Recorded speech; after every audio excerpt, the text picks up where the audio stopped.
A year and a half after the killing of Breonna Taylor at the hands of police, no one has been charged in her death. Now, her life, death, and the larger questions they raise about America today are being explored in a new exhibition in her hometown. Jeffrey Brown has the story for our ongoing arts and culture series, Canvas.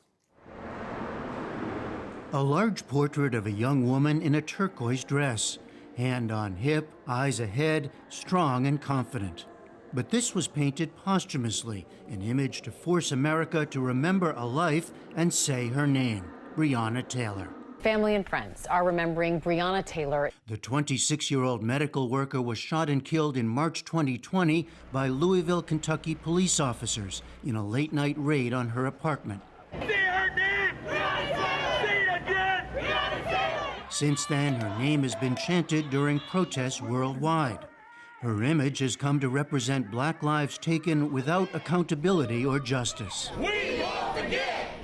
Now, a portrait by artist Amy Sherald, originally made for the cover of Vanity Fair magazine, is the centerpiece of an exhibition at Louisville's Speed Art Museum, an unusual in-the-moment response by a cultural institution to its city's grief.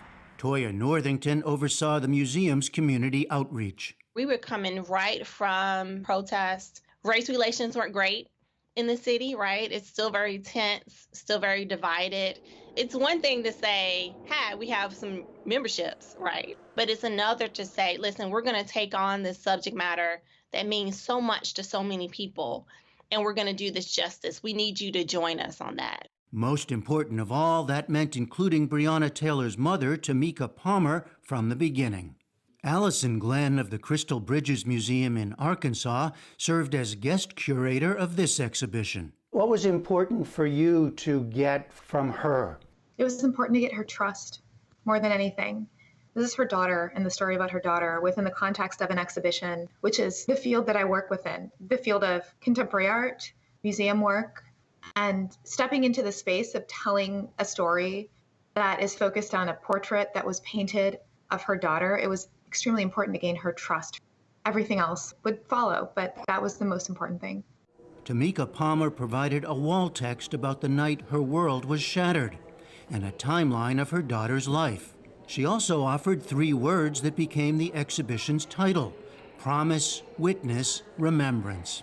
Curator Allison Glenn gathered works: a 2018 sculpture titled Unarmed by Nick Cave, a brand new print by Maria Magdalena Campos Pons called Butterfly Eyes for Breonna Taylor, a 1969 draped painting by the renowned Louisville-born artist Sam Gilliam, Carousel Form 2.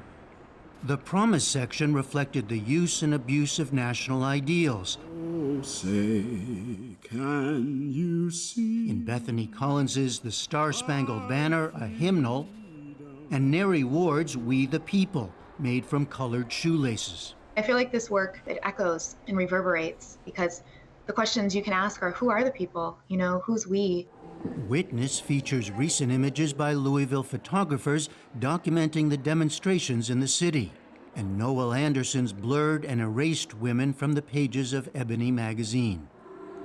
Part of the Remembrance section, a video by John Cesare Goff about the 2016 mass shooting at Emmanuel Church in Charleston, titled A Site of Reckoning, Battlefield. So much about curatorial work is about bringing people in. So when you walk into the space of the galleries, I'm telling you a story. I have a narrative that I'm trying to articulate through artworks. And what was the story you wanted to tell? The story I wanted to tell was really based on the conversation I had with Tamika Palmer about what the exhibition could do, looking at perhaps the promise of a nation and also looking how artists help us understand the contemporary moment. The museum created local and national advisory panels to guide it. It also extended evening hours and waived the usual $20 admission fee. Unusual steps, but these are unusual times for museums as well, as they face questions of their own inclusivity and responsibility to serve a broader, more diverse community. I asked Toya Worthington if this exhibition might serve as a model for others. It can only be a model if people commit to the work. And sometimes that's just one conversation at a time, really listening, hearing people's concerns, hearing people's dreams, and seeing, well, how can we get closest to that? And you're trying to connect to people that perhaps don't have much relationship to the museum, right? That's the point. Why do an exhibition that reaches so far and connects so many people if we weren't going to bring the parts of the community that could benefit the most? And really, what's happened with this exhibition is that it's been this great affirming space. It's heavy. The content is heavy and it's reflective and it's emotional. But at the same time, when people come in from the community, they see themselves or they see a piece of their experience. And so I didn't want that to be reserved for art community, right? Art world community, the usual people that like to come to these exhibitions. I wanted it to be for everybody. The centerpiece, the portrait of Breonna Taylor, is in the process of being jointly acquired by the Speed Museum and the National Museum of African American History and Culture in Washington, ensuring it will reach a wide audience for many years to come. For the PBS NewsHour, I'm Jeffrey Brown.